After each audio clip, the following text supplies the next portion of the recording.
એક સમયની વાત છે.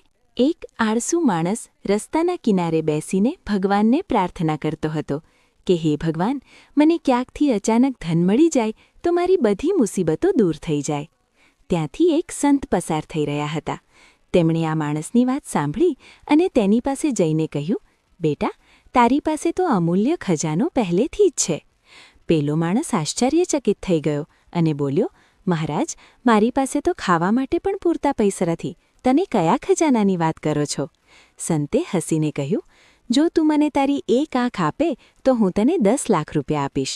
માણસ ગભરાઈ ગયો અને બોલ્યો, ના મહારાજ, આંખ વગર તો હું આ દુનિયા કેવી રીતે જોઈશ? મારે પૈસા નથી જોઈતા.